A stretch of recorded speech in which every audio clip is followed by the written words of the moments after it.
ఆనంద్ ఇంటికొచ్చేటప్పటికి పుల్లేటుకూరు నుంచి అప్పుడే వచ్చిన వీరిగాడితో మాట్లాడుతోంది విశాలాక్షి.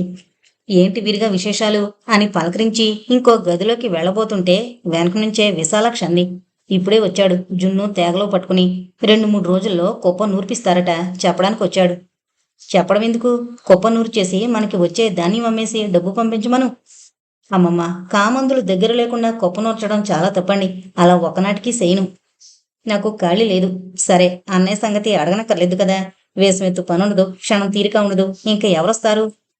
ఆఖరికి అక్కడ జానకమ్మ గారిని నిలబెట్టినా సరే, మాట వరుసకి కామందుల మనిషి అంటూ ఒకరుండాలి కోపం నూర్చేటప్పుడు.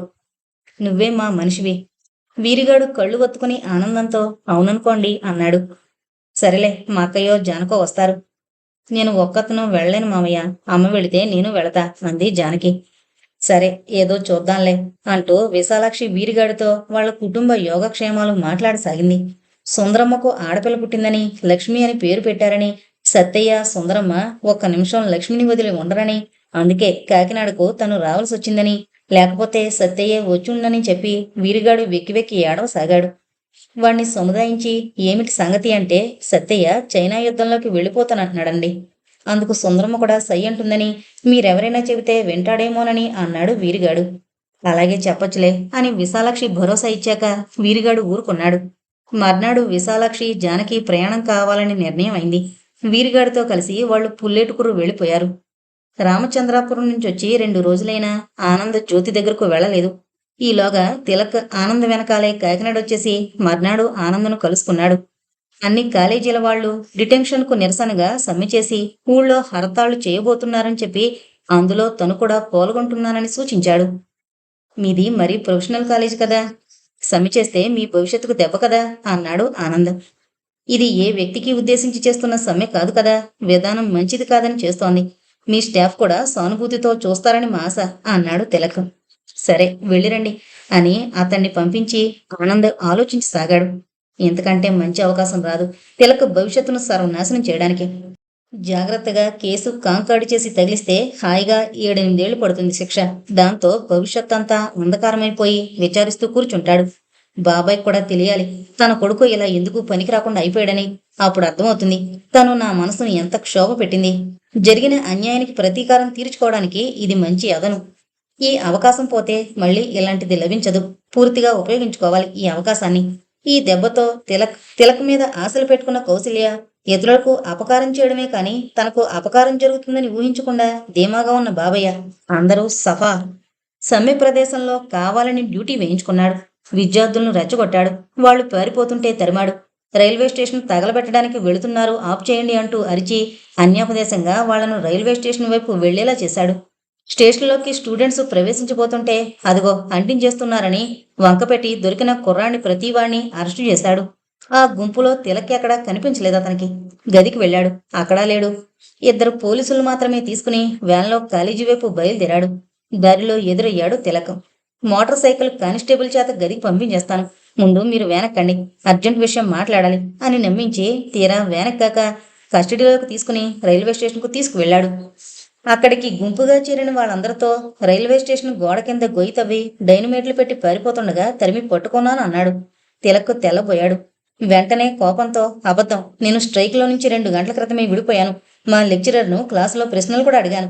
కావలిస్తే వాకప్ చేయండి, నేను కాలేజీ నుంచి వస్తుంటే మోసం చేసి అరెస్టు చేశారు అని అరిచాడు.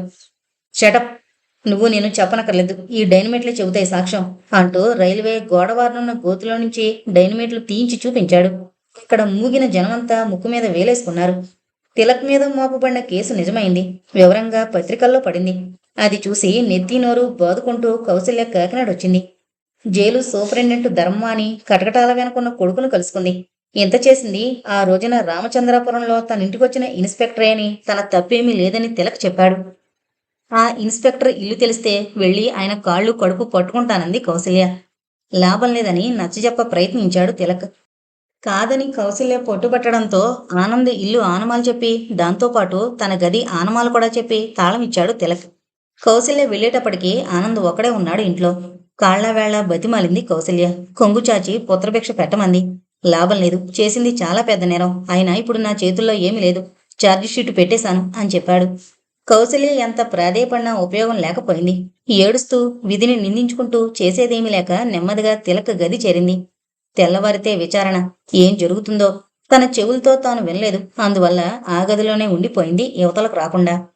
ఈలోగా పత్రికలు చూసి సర్పవరం నుంచి వెంకట్రామయ్య రావడం, తిలక్ గది తాళం వేసి ఉండడం చూసి తిన్నగా జైలుకు వెళ్ళిపోవడం జరిగింది. అసిస్టెంట్ కలెక్టర్గా ఉన్న తన స్నేహితుడి పలుకుబడితో జైల్లోకి వెళ్లి తిలక్ ద్వారా అన్నీ వివరంగా తెలుసుకున్నాడు. నీకేమీ భయం లేదు. ఆ లెక్చరర్ సాక్ష్యం తీసుకొచ్చి నువ్వు ఆ సమయంలో ఆయన క్లాసులో ఉన్నావని ఆయన చేత చెప్పించి కేసు కొట్టేయించే పూచి నాది అన్నాడు వెంకట్రామయ్య. ఊళ్ళో అందరూ అనుకుంటున్న కబురుకు తోడు పేపర్ కూడా చూసి కంగారుగా ఆనందింటికి పరిగెత్తింది జ్యోతి. ఆనందుని చూసి ఆగిపోయి, ఇది చూసారా, మన తిలక్ మీద కేసు పెట్టారట మీ పోలీసు వాళ్ళు అంది. మన తిలకేమిటి? గర్జించాడు ఆనంద్. వెంటనే జ్యోతికి అంత అర్థమైంది. అయితే ఇందులో మీ చలవ కూడా ఉందన్నమాట. కూడా ఏంటి? అంతా ఉంది. ఏం? అబ్బే ఏం లేదు. మీ పోలీస్ బుద్ధి పోనిచ్చుకున్నారు కాదు. జానకికి కాబోయే వరుడనేనా మీరు జైల్లో వేస్తా? జానకికి వరుడని ఎవరన్నారు? అయింది, అది కూడా అయింది. నేను అనుకుంటూనే ఉన్నాను మీరెంతకైనా తగుదురని. అసలు నువ్వు ఇక్కడికి ఎందుకు వచ్చావు ఇప్పుడు? మీరు రామచంద్రపురం వచ్చి ఎన్నాళ్ళైందో తెలుసుకుందామని. ఎన్నాళ్ళైనా అయింది. ఏం? అవునులేండి, ఇలాంటి ఘనకార్యాలన్నీ చేస్తూ కూర్చున్న వారికి ఇల్లెక్కడ కనిపిస్తుంది? నీ వెటకారాలకి ఇది సమయం కాదు, వెళ్ళు. ఇది వెటకారం అని అర్థమవుతుంది కదా. అయితే జ్ఞానం ఇంకా నశించలేదన్నమాట. ఎంత అదృష్టం. జ్యోతి, నోరు మూసుకుని మర్యాదగా నడుస్తావా? నడవ ఇక్కడి నుంచి. మీరు తిలకకి చేసిన అన్యాయాన్ని జానకి చెవిన వేయకుండా ఈ నోరు మూతపడదు. నీ ఇష్టం వచ్చిన వాళ్ళకి చెప్పుకో పో. పోతాను, కానీ మీరు అనుకున్నంత సులభంగా పోను. మీరు చేస్తున్న దురాఘాతం ఏమిటో, మీ అహంభావంతో ఎన్ని ప్రాణాలను ఉసురు పెట్టారో లోకానికి బహిరంగపరిచి మరీ పోతాను. వీపున డప్పు కట్టుకుని ఊరేగు. నాకేం భయమా? మీకేమీ భయం లేదు? అవును, నాకేంటి భయం? నేనేమైనా ఒకడిని పెళ్లి చేసుకుని ఇంకో కుర్రాడితో కులుపుతున్నానా? ఏంటి మీరనేది? ఏంటా? నువ్వే రహస్యంగా చేస్తున్న పనే నేను బహిరంగంగా అంటున్నాను. నువ్వు తిలకుని సమర్థిస్తూ వెనకేసుకురావడానికి గల కారణాన్ని నేను ఆ మాత్రం ఊహించుకోలేనా? ఆనంద్, ఏం అలా కొంకరిస్తావు? నీ రహస్యం నాకు తెలిసిపోయిందనా? ఛీ, నీ నోటికి మంచి చెడ్డాలేదు. నీ అంత సంకుచిత స్వభావుడు ఈ లోకంలో ఎక్కడా ఉండడు. నీ అంతటి మహాపతివ్రత మాత్రం ఉంటుందిలే. పెద్ద మనిషినని నువ్వు తిరుగుతున్నట్లు పతివ్రతనని నేనేమీ లోకం తిరిగి మోసం చేయడం లేదు. ఇంకా మాట్లాడి నీ మీద నాకు అసహ్యం తెప్పించుకో. అసహ్యం రావడం కూడా మంచిదే, సుఖంగా విడిపోవడానికి. జ్యోతి, మళ్ళీ కలుసుకుందాంలే కోర్టులో. ఆనంద్ నిశ్చేష్టుడే ఉండిపోయాడు, జ్యోతి వెళ్ళిపోయిన దిక్కు చూస్తూ. అప్పుడే పుల్లేటుకూరు నుంచి వస్తున్న విశాలాక్షి, జానకి తాము విన్నది నిజమేనా అని ఆనందుని ప్రశ్నించారు. ఎలాగైనా అతన్ని రక్షించు అని జానకి ప్రాధేయపడింది. వాడిని మరిచిపో, వాడితో నీ పెళ్లి జరగడం అసంభవం అని నిష్కర్షగా చెప్పి వెళ్ళిపోయాడు ఆనంద్. మర్నాడు కోర్టులో ఆనంద్ వెంకట్రామయ్యలు ఒకరినొకరు చూసుకున్నారు. తనను పలకరించబోయిన వెంకట్రామయ్యను చూసి ఏసడించుకున్నాడు ఆనంద్. వెంకట్రామయ్య ఒక్క నిట్టూర్పు వదిలి ఊరుకున్నాడు. తను తిలకకు చేసిన వాగ్దానం ప్రకారం అతి ప్రయత్నం మీద లెక్చరర్ను కోర్టు తీసుకొచ్చి సాక్ష్యం ఇప్పించాడు. ఆ సాక్ష్యంతో జడ్జి కేసు కొట్టేసి తిలక్ నిర్దోషి అని తీర్పు చెప్పి విడుదల చేశాడు. కోర్టు నుంచి యువతలకొస్తూనే తల్లి కోసం వెతికాడు తిలక్. ఎక్కడా కనిపించలేదు. ఇంకక్కడ తనకు కావలసిన వాళ్లలో బాబుగారు ఒకరే ఉన్నారు. మీరు చేసిన మేలు ఈ జనంలో మరిచిపోలేను అని వంగి కాళ్లకు నమస్కారం చేయబోయాడు. తప్పునైనా నీకు జరిగిన మేలుకు కృతజ్ఞతలు అర్పించుకోవాల్సిందే ఆ భగవంతుడికి, తప్పితే మీ లెక్చరర్ గారికి. పుత్రవాత్సల్యంతో వచ్చి నిన్ను కాపాడారు అన్నాడు వెంకట్రామయ్య. తిలక్ లెక్చరర్కు నమస్కరించాడు. వెంకట్రామయ్య కూడా ఆ లెక్చరర్ గారికి నమస్కరిస్తూ, మీ మేలు ఎన్నటికీ మర్చిపోలేమండి. శిష్యవాత్సల్యం చూపించి దయతో వచ్చారు అన్నాడు. అదేంటండి, రావడం నా విధి. అన్యాయంగా ఒక నిరపరాధికి శిక్ష పడుతూ ఉంటే చూస్తూ ఊరుకోవడం కంటే ఘోరమేముంది? నాకెప్పుడు కోర్టులు అలవాటు లేకపోవడం వల్ల మొదట్లో కొంచెం తటపటాయించాను, అంతేకాని. అయ్యా, ఇంకా మీలాంటి నిజాయితీ పరులు, రుజుమార్గ వర్తనులు ఉన్నారు కనుకే దేశం ఇలా ఉంది. లేకపోతే దేశం ఏనాడో పూర్తిగా పతనం అయిపోను. పూర్వం ఋషులుండి న్యాయం, ధర్మం పరిపాలనలో అమలు జరుగుతుందో లేదో చూసేవారు. ఈ రోజుల్లో ఆ బాధ్యత జడ్జీలది, ఉపాధ్యాయులదీను. వీళ్ళు కూడా డబ్బుకి, స్వార్థానికి లొంగిపోతే ఇంకా జాతికి ముక్తి ఉండదు. ఆ జాతికి ఇంకా భవిష్యత్తు లేదు అన్నాడు వెంకట్రామయ్య. మీరు చెప్పింది నిజం. లోకాన్ని సక్రమ మార్గంలో పెట్టవలసిన వీళ్లే నీచమైన పద్ధతులకు దిగిపోతే ఇంకేముంది, వస్తానండి అంటూ ఆయన వెళ్ళిపోయారు. వద్దొద్దు, తర్వాత చూసుకుందాం అని ఎంత చెబుతున్నా వినిపించుకోకుండా తను తెచ్చిన 500 తిలక జేబులో పెట్టేసి, నేను నీ దగ్గర సంవత్సరంన్నర క్రితం బదులు తీసుకునేవి, నీకు వచ్చిన ఇబ్బందిని పేపర్లో చూసి అవసరం ఉంటుందని ఈ డబ్బు తీసుకుని వెంటనే బయలుదేరాను. మీ లెక్చరర్ గారి ధర్మం అంటూ ఇంత కేసు మంచు విడిపోయినట్లు ఒక్క మాటతో విడిపోయింది. ఇంక నేను వెళ్ళొస్తా అన్నాడు వెంకట్రామయ్య. ఎక్కడికి? మీరు ఎక్కడికి వెళ్ళడానికి వీల్లేదు. నాతో మీరు నా గదికి రావాల్సిందే. మిమ్మల్ని చూసి మా అమ్మ ఎంతగానో సంతోషిస్తుంది. కాదు, ఇప్పుడు నాకు టైం లేదు. 4 గంటలకి నేను సామర్లకోట వెళ్ళి మేలెక్కాలి. రేపు మద్రాసులో సర్వోదయ సమ్మేళనం. నేనింకా సర్పవరం వెళ్ళి బట్టలవి సర్దుకోవాలి. అలాగా? అయితే సరే. మరి మళ్ళీ మిమ్మల్ని ఎప్పుడు కలుసుకోవడం? నేను 7-8 రోజుల దాకా తిరిగి రాను. అయితే ఓ పని చేస్తాను. అప్పుడు నేనే మా అమ్మని తీసుకుని మీ దగ్గరకు వస్తా సర్పవరం. తప్పకుండా రండి. నా కుటీరం తలుపులెప్పుడు మీకోసం తెరిచే ఉంటాయి. తిలక్ తన గది చేరుకునేటప్పటికీ జానకి కౌశల్యను ఓదారుస్తూ కనిపించింది. జానకి మాటలు వింటూ కన్నీళ్లు కారుస్తూ శూన్య దృక్కులతో నిర్జీవంగా కూర్చునున్న తల్లిని చూసి, అమ్మా, నేనొచ్చేశానమ్మా అన్నాడు తిలక్. అప్పటిదాకా అతి కష్టం మీద అణిచిపెట్టుకున్న ఆవేదన అప్పుడే కలిగిన సంభ్రమాచర్యాలతో మిళితమై కౌశల్యలోని గాంభీర్యాన్ని కోకటి వేళతో పెరికివేసింది. ఒక్క మారుగా లేచి కౌగిలించుకుని, నాయనా వచ్చావా అంటూ బౌరుమంది. ప్రకృతి పులకరించేటంతటి ఆ మాతాపుత్రుల గాఢ శ్లేషాన్ని చూసి జానకి రుద్దకంట అయింది. సావకాశంగా తిలక్ వల్ల జరిగిందంతా విని, ఎవరినైనా ఆ భగవంతుడు ఆయనను చూసి నమస్కరించొద్దామన్నాడు అంది కౌసల్య. ఉండు, తొందరపడకు. ఆయన ఇప్పుడు ఊళ్ళో లేరు. నన్ను రక్షించడం కోసం సర్పవరం నుంచి ప్రత్యేకం వచ్చి అర్జెంటు పని మీద మద్రాసు వెళ్లారు. తిరిగి ఆయన 7-8 రోజుల్లో వస్తారు. తర్వాత వెళ్ళి ఆయన్ని కలుసుకుందాం. సరే అయితే. అందాక ఈ ఊళ్ళో ఎందుకు నేను రామచంద్రపురం వెళ్ళి మళ్ళీ వస్తా. నువ్వు కూడా రాకూడదు. 2 రోజులు నా దగ్గరుంటే నాకు కొంచెం మనస్థిమితం చిక్కుతుంది. అలాగే, 2-3 రోజుల్లో వస్తాను తప్పకుండా. నాకు ఈ గొడవ వల్ల బుర్ర చికాగ్గా ఉంది. అయితే ఇవాళ సాయంత్రం నన్ను కారెక్కించు. అన్నట్టు ఈ అమ్మాయి ఎవర్రా? పొద్దుట్నుంచి నాకు ధైర్యం చెబుతూ నా చేత బలవంతంగా కాఫీ తాగించి నా సేవ చేస్తోంది. తిలక్ నవ్వుతూ, అంతసేపు సేవ చేసి తన పేరు చెప్పలేదు. ఈమె పేరు జానకి అన్నాడు. పేరు కాదు నేను అడుగుతోంది. అసలు ఎవరి అమ్మాయి, ఏంటి అని. ఎవరమ్మాయో చెబితే ఆ అమ్మాయి మీద ఉన్న సదభిప్రాయం కాస్త పోతుంది నీకు. పోదు, ఒక్కనాటికి పోదు. నువ్వు కారాగారంలో మొగుతూ ఉంటే ఎవరిని ప్రాధేయపడాలో తెలియక, ఏ దేవుడికి మొక్కుకోవాలో అర్థం కాక, దేవుడి మీదే భారం వేసి ఏకాకిగా ఈ గదిలో దుఃఖిస్తున్న నన్ను ఆదుకొని, నన్ను కూతురి కంటే ఎక్కువగా ప్రేమ చూపించిన ఈ కరుణామయి మీదన నాకు దురభిప్రాయం రావడం? అయితే విను. ఏ ఇన్స్పెక్టర్ అయితే నన్ను నాశనం చేయాలని చూశాడో ఆ ఇన్స్పెక్టర్ ఆనందానికి ఈమె మేనకోళ్ళు. ఆ అని ఆశ్చర్యపోయింది కౌసల్య. జానకి కంగారుగా భయపడుతూ ఆమె కేసి చూసింది. వెంటనే కౌసల్య సర్దుకుని, ఆహా, అంతే కదా. అంత మాత్రంలో ఈమె మీద సదాభిప్రాయం పోవడం ఎందుకు? ఎంతమంది ఇళ్లలో చూడడం లేదు మనం. దేవతలు దానవులు కలిసి ఉండడం. మంచితనం అనేది వ్యక్తినిష్టం కాని కుటుంబం మీద ఆధారపడి ఉండదు అంది. అయితే నీకు ఈమె బాగా నచ్చిందన్నమాట. ఆహా, అయితే మనతో ఈమెను తీసుకుపోదామా మన ఊరు? కౌసల్య అతని మాటల్లోని అర్థాన్ని గ్రహించి సన్నగా నవ్వుతూ, ఎందుకురా అబ్బాయి అంత కంగారు? నెమ్మదిగా వస్తుందిలే, పెద్దవాళ్ళ అనుమతి తీసుకుని. ఏమమ్మాయి, అంతేనా అంది. జానకి సిగ్గుతో తల వంచేసింది. శిక్ష పడితే ఇంకేమైనా ఉందా? భవిష్యత్తు పూర్తిగా భస్మీపట్లమైపోను. సమయానికి ఆ సర్పవరం ఆయన వచ్చి ఆదుకున్నాడు కనుక గాని, లేకపోతే తన గౌరవం ప్రతిష్ట గంగలో కలిసిపోయిండును. తన ఆశల ఆలయం శిథిలమైపోయిండును. తన కాంక్షల కల్పతరువు కూలిపోయిండును. భగవంతుళ్ళ ఆయన అడ్డుపడ్డాడు. ఎప్పుడు వెళ్ళి ఆయన దర్శనం చేసి కృతజ్ఞతలు అర్పించుకుంటుంది తను అనుకుంది కౌసల్య. అన్న ప్రకారం విడాకుల కోసం కోర్టులో అర్జీ పడేసింది జ్యోతి. సమలు చూసుకుని ఆనందిస్తూపోయాడు. అతనికి ఒక క్షణం మతిపోయినట్లయింది. చివరికి ఎంత ఘాతుకాన్ని కొడగట్టింది. రహస్యాన్ని బట్టబయలు చేసి తన గౌరవ మర్యాదలు మట్టిపాలు చేసింది. సరే, ఎంత అయ్యాక రాజీ బేరానికి దిగడం కన్నా ఎలాగో అలా ఈ పరిస్థితిని ఎదుర్కోవడమే ఉత్తమం అనుకున్నాడు ఆనంద్. ఆ నోట ఈ నోట ఈ సంగతి జానకికి తెలిసింది. ఆమె విశాలాక్షికి చెప్పింది. ఆమెకు నెత్తిమీద పిడుగు పడినట్లయింది. నోట మాట రాలేదు. ఏంటి, ఆనంద్ మళ్ళీ పెళ్లి చేసుకున్నాడా? తమకెవరికీ తెలియకుండానే? రామరామ, ఎంతటి నీచ స్థితికి దిగజారిపోయాడు. జ్యోతితో స్నేహం చివరికిలా దారి తీసిందా? లేకపోతే వయసులో ఉన్న మగాడికి ఆడదానికి స్నేహం ఏమిటి? చిచ్చి. ఏమండి, ఏమిటి? మీ తమ్ముడు మా అమ్మాయిని ఎవరినో రిజిస్టర్ మ్యారేజీ చేసుకున్నాడటగా అని ఎవరైనా పలకరిస్తే మొహం ఎలా ఎత్తేది? ఇందుక ఇన్నాళ్ళు పిల్లని కోపురానికి తీసుకువెళ్ళలేదు అని రామదాసు గారు ఎత్తి పొడిస్తే ఏమని సమాధానం చెప్పేటట్టు? తనకు ఈ సంగతి ఇప్పటిదాకా తెలియలేదంటే ఎవరైనా నమ్ముతారా? భగవంతుడా, ఈ కుటుంబాన్ని ఎంత నవ్వులు పాలు చేస్తున్నావు. భార్య బతికొండగా 2వ పెళ్లి చేసుకోవడమే అవమానం.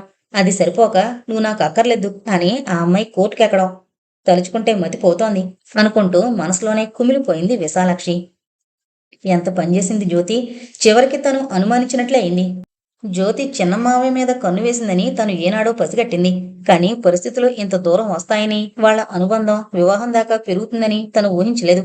సరే, అయిందేదో అయింది. మళ్ళీ ఈ విడాకులేమిటి? ఇలా కోర్టుకెక్కడం తనకు మాత్రం ఏం గౌరవం? వెళ్ళి 4 అడుగొస్తాను జ్యోతిని అని బయలుదేరింది జానకి. జానకి చెప్పిందంతా పూర్తిగా విని జ్యోతి ఇలా అంది. సరే, నువ్వు చెప్పిందేదో నువ్వు చెప్పావు. నా మాటలు కూడా కొద్దిగా విను.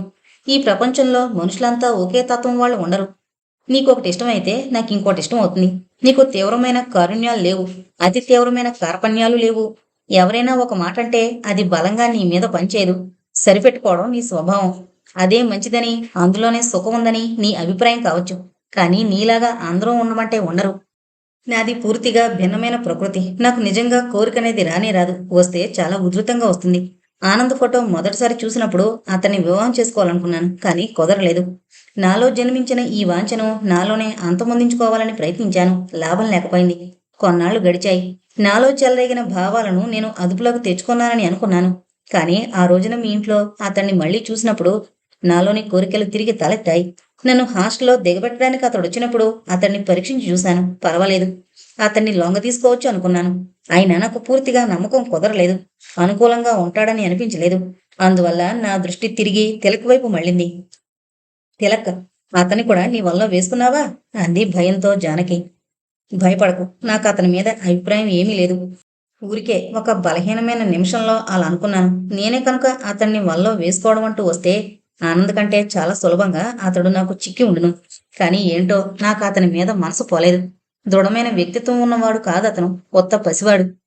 తన వ్యక్తిత్వం నిలబెట్టుకుంటూ నాకు అనుకూలంగా కూడా మసులుకునే మనిషి కావాలి నాకు. ఈ రెండు ఆనందంలో ఉన్నాయని అనుకున్నాను. అందుకే అతన్ని వివాహం చేసుకున్నాను. కానీ రాను రాను నా ఊహ తప్పు అని తెలిసింది. అతనికి వ్యక్తిత్వం ఉన్న మాట నిజమే. కానీ నేను చెప్పిన మాట వెండు. అహంకారి, ధూర్తుడు. పైగా నేను ఏమైపోయినా అతనికి అవసరం లేదు. సమయం వస్తే నన్ను అవమానించడానికైనా జంకడు. వీటన్నింటికీ తోడు నన్ను ఈ మధ్య అనుమానించడం కూడా ప్రారంభించాడు. చూడగా చూడగా ఆనంద్ ప్రవర్తన పట్ల నాకు అసహ్యం వేసింది.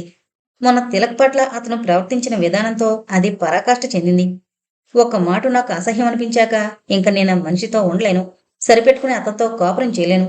వీటన్నింటికి తోడు మా వివాహ విషయం రహస్యంగా ఉంచాలంటాడు. లేకపోతే ఉద్యోగం పోతుందంటాడు. నాకేం కర్మ వచ్చిందని నిక్షేపంలా వివాహం చేసుకుని కూడా కులటలాగా బ్రతకడం. పైగా ఎంత ఆలోచించినా అందువల్ల నాకు కానీ నా వల్ల అతనికి కానీ సుఖం ఉంటుందనిపించడం లేదు. అందుకు భిన్నమైన మా మనస్తత్వాలే కారణం. బాగానే ఉంది. పోనీ అతనితో సంప్రదించి మీ సంబంధాన్ని విచ్ఛిత్తి చేసుకోవచ్చు కదా. ఇలా కోర్టులకి ఎక్కడం నీకు మాత్రం ఏం గౌరవం? ఏం? ఎందుకంత రహస్యం? నేను చేసింది తప్పైతే నాకు రహస్యమూ భయమును. జ్యోతి పెంకితనం చూసి జానకికి ఒళ్ళు మండుకొచ్చింది. అలా అయితే మీ వివాహాన్ని ఇన్నాళ్ళు ఎందుకు రహస్యంగా ఉంచో బహిరంగపరచకపోయావు? అప్పుడు అతను ప్రాధేయపడ్డాడు. ఇప్పుడు కూడా అతను ప్రాధేయపడితే మానేస్తావా? ఇప్పుడు అతని ప్రార్థనతో నాకు నిమిత్తం ఏమిటి? నాకు అతనితో నిమిత్తం లేదిప్పుడు. సరే కాని నీకు ఎవరు సాక్ష్యం పలుకుతారో చూస్తాను. ఆనంద్ అసలు నిన్ను పెళ్ళే ఆడలేదు. పిచ్చి జానకి, రిజిస్ట్రారు సంతకమే సాక్ష్యం. అంతకంటే బలమైన సాక్ష్యం ఏం కావాలి? పోతే అతని మీద కార్పణ్యం వహించున్న తిలక్ ఉన్నాడు. అతడు చెబుతాడు సాక్ష్యం. తిలక్ ఒక్కనాటికి చెప్పడు. నేను చెప్పనివ్వను. మన ఆదేశాలు, ఆంక్షలు, ప్రణయకోపాలు, శాసనాలు, కన్నీళ్లు పురుషులను కొంతవరకే వశపరుచుకోగలవు. వాటి బలం, ప్రభావం కొంతవరకే. ఆ పైన వాటికి శక్తి ఏమీ ఉండదు. అందులో ముఖ్యంగా పురుషుడు అహంకారం, ప్రతీకారం, అనుమానం మొదలైన దృఢభావాలకు వసుడే ఉన్నప్పుడు మనకున్న ఈ ఆయుధాలు పూర్తిగా నిరుపయోగం అవుతాయి. చూస్తాను. తిలకని ఎలా ఒప్పించలేనో అది చూస్తాను అని విసురుగా వెళ్ళిపోయింది జానకి. ఆ వెళ్ళడం వెళ్ళడం తిన్నగా తిలక్ గదికి వెళ్ళింది. గది తాళం వేసింది. కొంచెం సేపు వేచుంది. ఎంతకు తిలకొచ్చే జాడ కనిపించలేదు. సరే, పొద్దుట కలుసుకోవచ్చు కదా అని వెళ్ళిపోయింది. పొద్దుటొచ్చి చూస్తే అప్పుడే బయటకు వెళ్ళాడని తెలిసింది. అతను తరచూ వెళ్లే 2-3 చోట్లకు వెళ్లి చూసింది. కోర్టు టైం కావస్తోంది. అప్పుడే కోర్టుకు వెళ్ళిపోయాడో ఏమో అనుకుని తిన్నగా కోర్టుకు వెళ్ళింది. అక్కడ జ్యోతొక్కతే నవ్వుతూ కనిపించింది. ఇంకా ఎవరూ రాలేదు. ఇంటికి వెళ్లి భోంచేసి వచ్చేటప్పటికి అప్పుడే తిలకు సాక్ష్యం అయిపోయింది. అప్పటికే జ్యోతి పెట్టిన అర్జీకి సమాధానంగా ఆనంద్ తానామెను వివాహం చేసుకోలేదని చెప్పడము, అది ముందే ఊహించి సిద్ధంగా పెట్టుకున్న రిజిస్టార్ మ్యారేజీకి సంబంధించిన కాగితాలను జ్యోతి కోర్టులో దాఖలు చేయడము, అవి నిజమైనవే అని రిజిస్టారు తిలకు ధ్రువపరచడమూ జరిగింది. అయ్యో, అంతా చేయి దాటిపోయిందే అనుకుంది జానకి. కేసు మరనాటికి వాయిదా వేయబోతుండగా జ్యోతి తరపు న్యాయవాది జ్యోతితో ఏదో రహస్యంగా మాట్లాడి, యువర్ ఆనర్, ఈ ఆనంద్ ఇంతే కాదు ఇంకో పెళ్లి కూడా చేసుకున్నాడు అన్నాడు. జడ్జి కళ్ళజోడు తీసి పట్టుకుంటూ ఆశ్చర్యంగా ఇంకో పెళ్ళా అన్నాడు. అవును యువర్ ఆనర్, పెద్దాపురంలో రామదాసు అనే ఆయన కూతురు అన్నపూర్ణ అంటూ తిరిగి జ్యోతి తన చెవిలో చెప్పిందంతా జడ్జికి చెప్పాడు లాయర్. సరే, వాళ్ళ అడ్రస్ ఇవ్వండి, సమన్లు చేద్దాం అన్నాడు జడ్జి. జ్యోతి ఎంత కక్ష కట్టింది అనుకుంటూ బోన్లో నుంచి దిగాడు ఆనంద్. దూరం నుంచి ఆనంద్ కేసి చూసి గర్వంగా నవ్వి జ్యోతితో కలిసి వెళ్ళిపోయాడు తిలక్. ఆ పరిస్థితుల్లో తిలకను పలకరించడం ఇష్టం లేక ఊరుకుంది జానకి. ఇది జరిగాక ఒకరోజు సాయంత్రం జ్యోతి ఏమీ తోచక అరుగు మీదకొచ్చి నిలబడింది దారిని పోయే వాళ్ళని చూస్తూ. ఆ మసక వెలుతురులో రిక్షాలో పోతున్న ముకుందాన్ని చూసి కేక వేసింది. ముకుందం చెప్పేది వినిపించుకోకుండా అతన్ని లోపలికి తీసుకువెళ్ళింది. కుర్చీ చూపిస్తూ, ఏంటి ఈ మల్లెపూల దండలో మీరును ఎక్కడైనా సన్మానమై వస్తున్నారా అంది. అవును, అవతల వీధిలో ఎవరో కొందరు కుర్రాళ్ళు చేరి చెడుగుడు పోటీలు ప్రారంభించారు. ఆ ప్రారంభోత్సవానికి అధ్యక్షత వహించి ఇలా వస్తున్నాను. జ్యోతి కడుపు చెక్కలయ్యేలా నవ్వింది. చెడుగుడు పోటీలకు ప్రారంభోత్సవమా అంటూ నవ్వడం ప్రారంభించింది తిరిగి. ముకుందం కూడా ఆమె నవ్వులో శృతి కలిపాడు. ఇలాంటి సభల్లో మాట్లాడడం మీకు అవమానంగా లేదు? ఎందుకు, సరదాగా తీసుకుంటే సరి. అంటే ఇంది జ్యోతి నవ్వాపి. అంటే ఏం లేదు, అసలు ఈ రోజుల్లో ఉపన్యాసాలే ప్రవాసాలుగా తయారయ్యాయి. వాళ్ళు ఎందుకో పిలుస్తారు, వీళ్ళేదో మాట్లాడతారు అంతే. ఉపన్యాసాలు బ్రహ్మాండంగా జరిగాయి అని పత్రికల్లో రాస్తారు. అయితే మీరదేది సీరియస్గా తీసుకోవడం లేదన్నమాట. అబ్బే, కాలక్షేపం కోసం నేను వెళుతూ ఉంటాను. అవాకులో చవాకులో అరగంట మాట్లాడతాను కనుక వాళ్ళు పిలుస్తారు అంతే. వాళ్ళకి నాకు అంతకన్నా ఉన్నతాశయాలు ఆదర్శాలు లేవు. విషయం తెలియకుండా ఏం మాట్లాడతారు? ఎందుకు తెలియడం? కొరివికారం దగ్గర నుంచి కొరియా యుద్ధం దాకా ఏదైనా మాట్లాడచ్చు. ప్రేక్షకులు అంటే మనకి తెలిసిన పాటి కూడా తెలియని వాళ్ళు అన్నమాట. అటువంటప్పుడు ఇక భయం ఏమిటి? మీ చొరవకి మెచ్చుకోవాలి. పైగా మహా పండితుడు కూడా మనలాగా మాట్లాడలేడు తెలుసా? ఏం? అజ్ఞానం ఇచ్చిన ధైర్యాన్ని విజ్ఞానం ఇవ్వదు కనుక. జ్యోతి ముకుందం మాట్లాడినంతసేపు అతన్ని పరిశీలించి చూస్తోంది. కావాలని జీవితాన్ని నిర్లక్ష్యంగా చూడడం అలవాటు చేసుకున్నట్లు కనిపిస్తోంది అతని పద్ధతి చూస్తే. కాలక్షేపం కోసం కవిత్వంలో పడ్డాడట. అంటే కాలక్షేపం ఉంటే కవిత్వం వదిలేస్తాడన్న మాటే కదూ. మీ వ్యక్తిగతమైన విషయం అడుగుతున్నాను అనుకోకండి. మీ భార్య బ్రతికొండగా మీరు కవిత్వం రాసేవారా? చచ్చా, నా భార్య బతుకుంటే నాకేం కర్మిది. హాయిగా తను ఆనందించడం పోయి ఇతరుల ఆనందం కోసం పోకులాడతాడా ఏ అమాయకుడైనా? నాకు ఆనందం ఎలాగలేదు కదా, పోనీ లోకానికైనా ఆనందమిద్దామని కవిత్వం ప్రారంభించాను. అయితే మీలో ఉన్న తీరని కోరికలే కవిత్వం రూపంలో వస్తున్నాయన్నమాట. అక్షరాల కోరికలే తీరితే నోరు మూసుకునుందును. తేనె రుచి చూసేందాకానే అల్లరి కాని మధుపాత్ర నోటికందాక మరి మాట్లాడుతుందా తుమ్మెదా? జ్యోతికి ఇన్నాళ్లకు తనకు కావలసిన వ్యక్తి కనిపించినట్లు అనిపించింది. ముకుందం ఆనందలాగా అహంకారి కాదు, తిలకలాగా దుర్బల చిత్తుడు కాదు. వట్టి మైనం లాంటివాడు. తనకు అవసరమైన విధంగా దిద్దుకోవచ్చు. అన్నింటినీ మించి అన్నీ పోగొట్టుకుని తొదకు కవిత్వాన్ని కౌగిలించుకున్న అమాయకుడు. ఇతన్ని చేరదీస్తే తనకు మగదిక్కు ఉంటుంది, అతనికి ఆడదిక్కు ఉంటుంది. ఇలా ఊహించి చివరికి, ఏమండి మళ్ళీ పెళ్లి చేసుకోకూడదు అంది. పెళ్ళా? నా భార్య పోయిన కొత్తలో నాకు చేసుకోవడానికి ఇష్టం లేకపోయింది. ఇప్పుడు నన్ను చేసుకోవడానికి ఎవరికి ఇష్టం లేని పరిస్థితి ఏర్పడింది. ఒకవేళ ఎవరైనా వచ్చి మిమ్మల్ని పెళ్లి చేసుకుంటానంటే, అమ్మా వద్దు, కావలిస్తే నీకో శుభ్రమైన వరుణ్ణి చూసి పెళ్లి చేస్తాను అంటాను. పోనీ నాలాంటి ఏ స్త్రీ అయినా వచ్చి నాకు గార్డియన్గా ఉండడని కోరితేనో, ఓ దానికేం అభ్యంతరం లేదు. నిజంగా? ఆ అయితే రేపు నాతో వచ్చేస్తారా? వచ్చేయడం అంటున్నావు, రేపు ఎక్కడికైనా వెళ్ళిపోతున్నావా ఏంటి నువ్వు? అవును. అన్నట్టు మా ఆనందతోటి చెడిందటగా నీకు? ఎవరు చెప్పారు మీకు? అబ్బే, ఎవరో చెప్పారులే. అయితే మీరింక నాతో రారన్నమాట. ఎందుకు రాను? దీనికి దానికి సంబంధం ఏమిటి? వాడికి నీకు ఇష్టం లేదు, విడిపోయారు. నాకు నీకు ఇష్టమైంది, కలిసి ఉందాం అనుకుంటున్నాము. మళ్ళీ నీకు నాకు ఇష్టం ఉండదు, విడిపోతాం అంతే. ఆ మాటలంటుంటే అతని నోరు మూసి, అలా అనకండి, మనం ఎప్పుడూ విడిపోము అంది. సరే అన్నాడు నిర్లిప్తంగా. మీరు వెళ్ళి ఎవరితోనైనా చెప్పి రావడం, ప్రయాణానికి సిద్ధం కావడం ఏమీ అక్కర్లేదు. ఇప్పుడు బయలుదేరు అంటే తయారు. జ్యోతి సంతోషంతో అతనికి దగ్గరగా వచ్చి 2-3 వారాలకు కానీ సంవత్సరాది రాదు. అప్పుడే మల్లెపువ్వులు రావడం, మాలకట్టి మీ మెళ్ళో వేయడం. నాకు మల్లెపూలంటే ఎంత ఇష్టం అనుకున్నారు అని వంగి అతని చేతి మీద ఉన్న దండను గట్టిగా వాసన చూసింది. మర్నాడు ఆనంద్ కేసు వాయిదా. ఆ సాయంత్రం మద్రాసు నుంచి ఏకాయికి కాకినాడ వచ్చాడు వెంకట్రామయ్య. తిన్నగా తిలక్ గదికి వెళ్ళాడు. గదిలో ఒకడే ఉన్నాడు. రండి రండి, మీరు మద్రాసు నుంచి వచ్చేసారన్నమాట. వారం 10 రోజుల్లో మా అమ్మ ఇక్కడికి వస్తుంది. అప్పుడు ఇద్దరం కలిసి సర్పవరం వస్తాం అన్నాడు.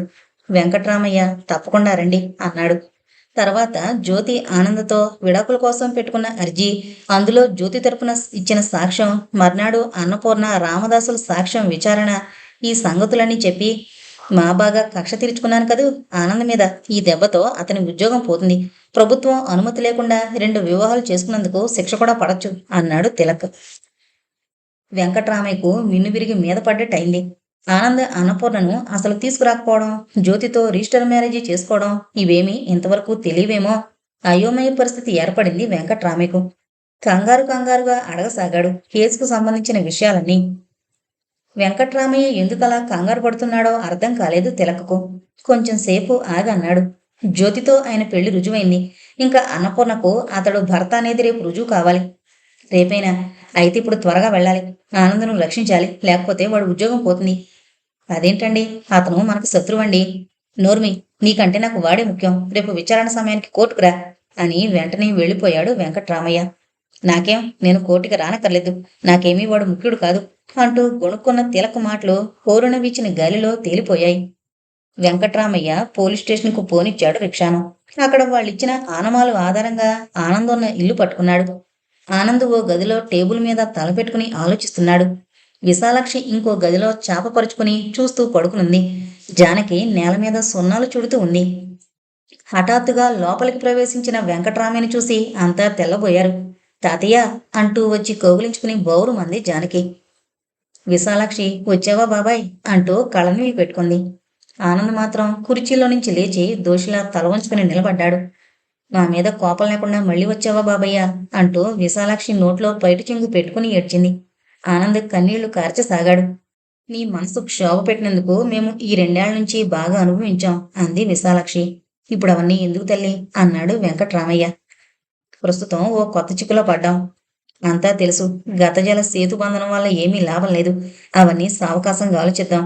ముందు లేవండి, మనమంతా ఇప్పుడు పెద్దాపురం బయలుదేరాలి అన్నాడు వెంకట్రామయ్య. పెద్దాపురమా, ఎందుకు అన్నాడు ఆనంద్. వాళ్ళిప్పుడు నీ తరపున సాక్ష్యం చెబితేనే కానీ ప్రమాదం. వాళ్ళు చెబుతారా? బ్రతిమలాడాలి. ఏ మొహం పెట్టుకుని వాళ్ళకి చేసిన అన్యాయానికి వాళ్ళు మనల్ని క్షమిస్తారా? పౌరుషానికి పట్టుదలలకు ఇది సమయం కాదు. ఏదో రకంగా వాళ్ళని బతిమాలి మన తరపున సాక్ష్యం చెప్పించవలసిందే. లేవండి అన్నాడు వెంకట్రామయ్య. రామదాసు వెంకట్రామయ్యను వాళ్లను చూసి ముఖం చిట్లించుకున్నాడు. అరుగు మీద ఇటు కూర్చున్నవాడు ముఖం అటు తిప్పాడు. వెంకట్రామయ్య ఆయన్ను సమీపించి నెమ్మదిగా బావగారు అన్నాడు.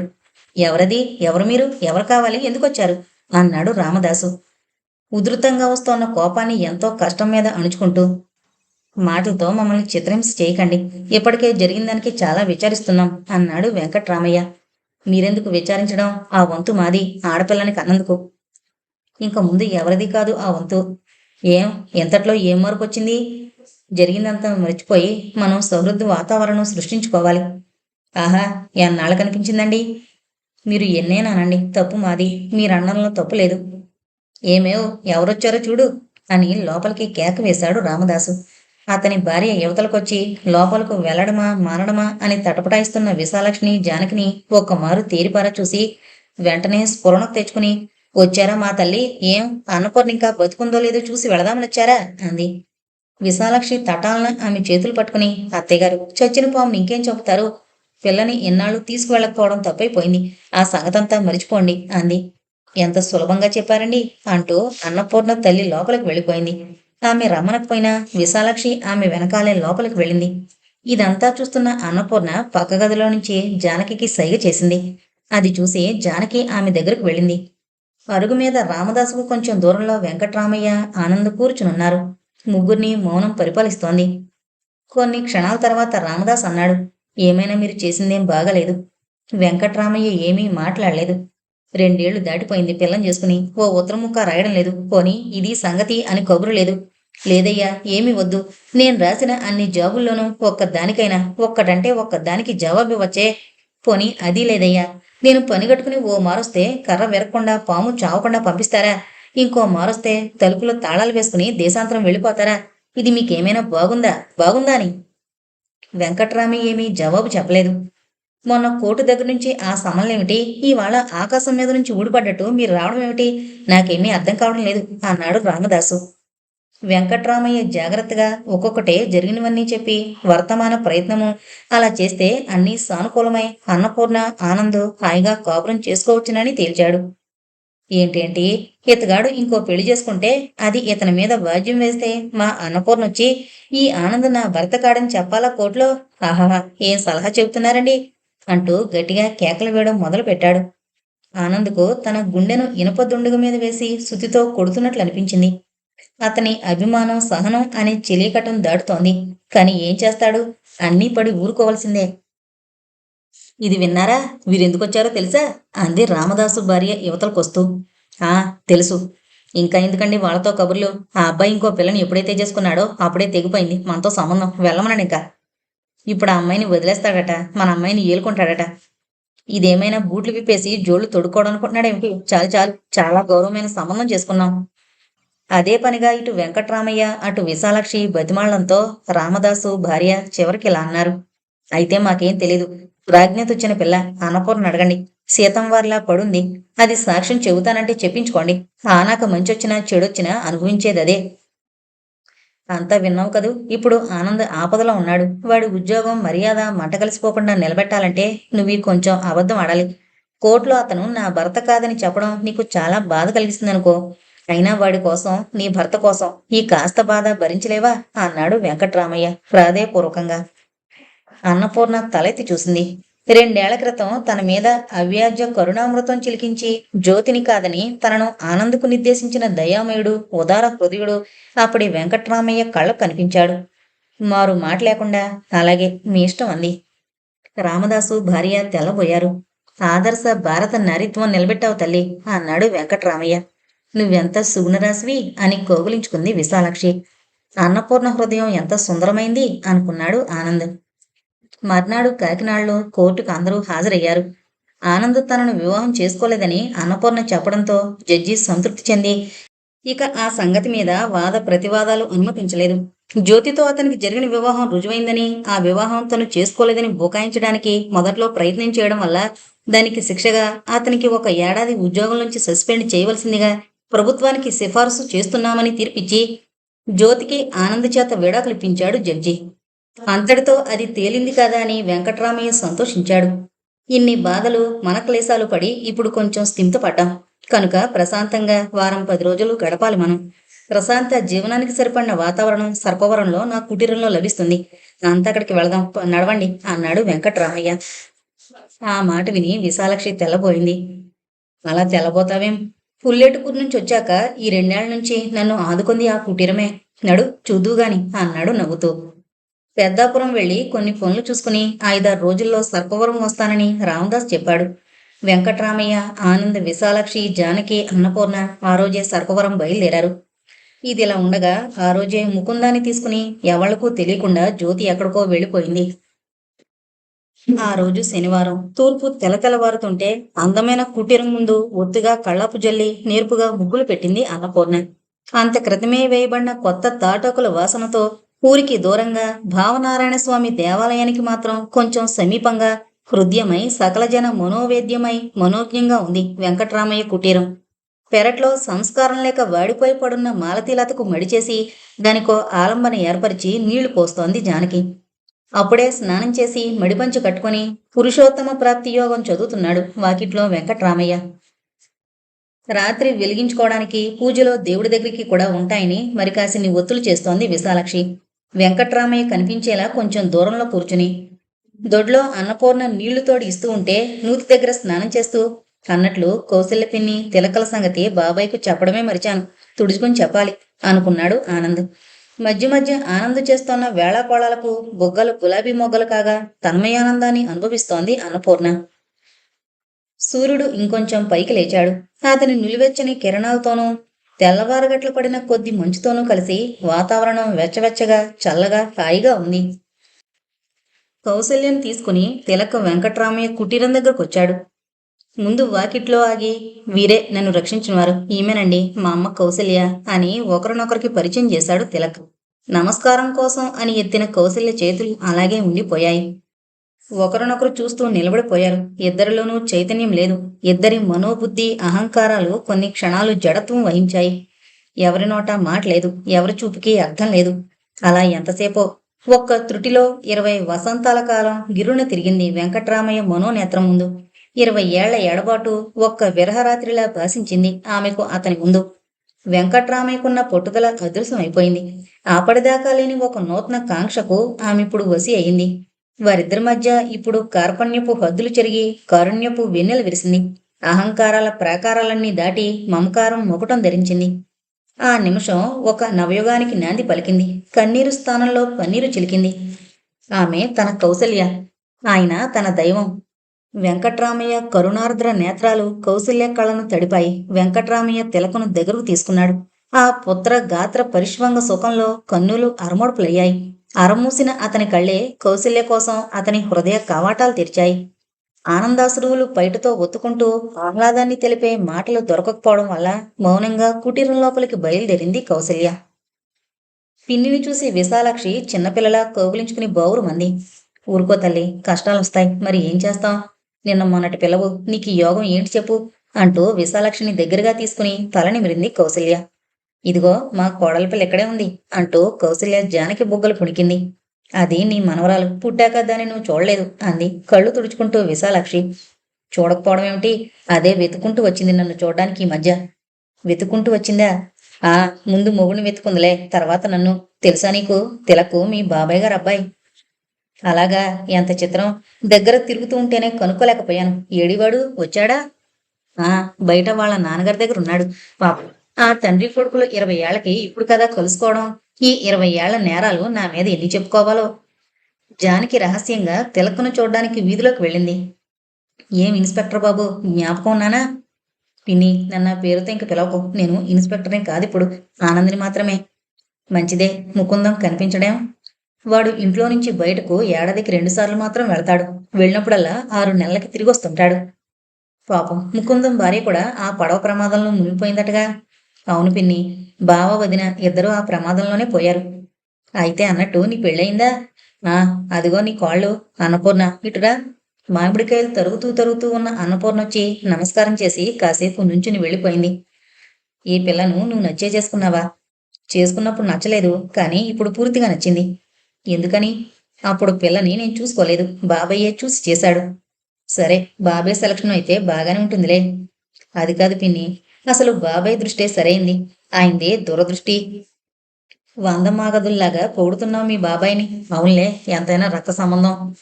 ఆనంద్ చిరునవ్వు నవ్వి, ముడచెడ పిన్ని అన్నాడు. అవతల వాళ్ళ నాన్నగారితోటి ఏదో మాట్లాడుతున్నాడు. వెంటనే ఆనంద్ వీధిలోకి వెళ్ళి తిలకతో జరిగినంత మర్చిపో తమ్ముడు అన్నాడు. తిలక నవ్వుతూ, నువ్వు చేసిన దానికి నేను చేసిన దానికి చెల్లు అన్నాడు. నేను వండుతానండి అంటున్న అన్నపూర్ణతో, పెద్దదాన్ని నేనుండగా మీరందరూ ఎందుకమ్మా? నేను వండి మీకు అందరికీ పెట్టుకుంటే నాకు తృప్తి అంది కౌసల్య. రావు సాహెబ్ గారి కూతురికి వంటొచ్చా అన్నాడు సన్నగా వెంకట్రామయ్య నిక్షేపంగా. రావు సాహెబ్ గారి కూతురే కాదు, రాజకీయ బాధితుడి గారి భార్య కూడా. ఆ సంగతి మర్చిపోకండి అంది కౌసల్య నవ్వుతూ. బాబాయికి మామిడికాయ పప్పు ఇష్టం, అది చెయ్యి అంది విశాలాక్షి. అవును, 2 ఏళ్ల నుంచి తినాలని అనుకుంటున్నా. అప్పటి నుంచి మామిడికాయ పప్పు తినలేదు. మాడే కాళ్ళకి చెప్పులు తొడగలేదు. నీ చెప్పులు నా పెట్లో కాగితం చుట్టి దాచాను తాతయ్య, ఇవిగో అనిచ్చింది జానకి. భోజనాలయ్యాక అంతా సావకాశంగా కూర్చున్నాక పెద్దాపురం నుంచి రామదాస్ వచ్చాడు. వస్తూనే వెంకట్రామయ్యను సమీపించి, అన్నపూర్ణ పేర ఇదిగో ఈ రిజిస్టర్ ప్యాకెట్ వచ్చింది. పోస్ట్ మాస్టరు నాకు తెలిసిన వారే కనుక ఆ అమ్మాయి ఊళ్ళు లేదని చెబితే పర్వాలేదులేండి, ఈ రసీదు పట్టుకెళ్ళి సంతకం చేయించి తెచ్చినా పర్వాలేదు అన్నాడు అని చెప్పి ప్యాకెట్ వెంకట్రామయ్యకి ఇచ్చాడు. అది తీసుకుని వెంకట్రామయ్య విప్పితే అందులో అన్ని దస్తావేజులు, ఆస్తికి సంబంధించిన కాగితాలు ఉన్నాయి. అవన్నీ అన్నపూర్ణ పేర జ్యోతి రాసినవి. అందులో చిన్న ఉత్తరం ఉంది. అన్నపూర్ణ, మనిద్దరం చిన్ననాటి స్నేహితులం. నేను నీకెంత అన్యాయం చేశానో ఇప్పుడు తలుచుకుంటే ఎంతో బాధ కలుగుతోంది. అది కొంత ఉపశమనం అవుతుందనే నా యావదాస్తి నీ పేర రాసి కాగితాలు పంపిస్తున్నాను. దయచేసి స్వీకరించు. నేనొక అనాథ శరణాలయం పిల్లను.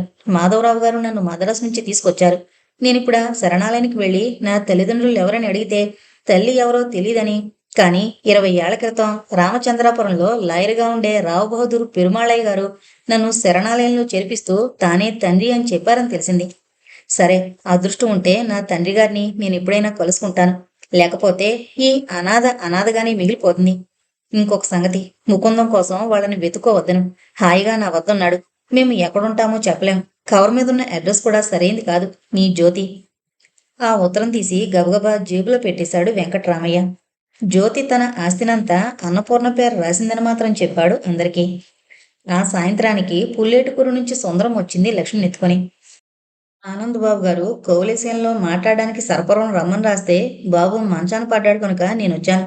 అందుకే పెదబాబు గారిని ఆరి భార్య గారిని కూడా చూడడం పడింది అంటూ సంతోషించింది. అది వీరిగాడి కూతురని సత్తయ్య భార్య అని తెలుసుకుని సత్తే రాలేదా అంటూ పలకరించింది కౌసల్య. సత్తయ్య ఎక్కడున్నాడండి? సైన యుద్ధానికి పంపించేశానుగా అంది. నువ్వు పంపించావా? అదేం? అదేటండి, దేశమంతా ఒక మారు గగ్గోలైపోతే సైన్యంలో సైరండోయ్, దేశం ప్రమాదంలో ఉందండోయ్ అంటూ అంత అరిశారు కదండి. మరి నీ మొగుని యుద్ధానికి పంపిస్తే నీకు బాధగా లేదు? బాధేటండి, దేశం కోసం పంపిస్తే. తనకంటే సుందరమ్మ ఎన్నో రెట్లు ఉన్నతంగా కనిపించింది కౌసల్యకు. వీధి వసారాలో పడుకున్న వెంకట్రామయ్య నుదుటి మీద ఓ రాత్రివేళ చల్లని హస్తం తగిలింది. అది 20 ఏళ్ల కిందటి మధురానుభూతులను మరలా తవ్వి తీసుకొచ్చింది. తెల్లవారింది. ఆదివారం, ఉగాది.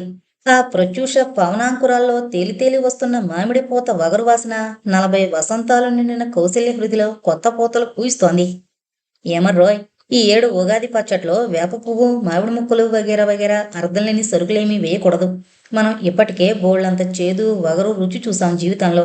అందుకని చెరుకు ముక్కలు, బెల్లము, అరటిపళ్ళు తప్ప ఇంకేం వేయకండి అని అరిచాడు వెంకట్రామయ్య. ఇంట్లో అందరూ కలకలా నవ్వారు. భావనారాయణ స్వామి గుడిలో గంటలు మోగాయి నవశకానికి నాందిగా. ఇంతటితో కౌసల్య అనే నవల కంప్లీట్ అయిందండి.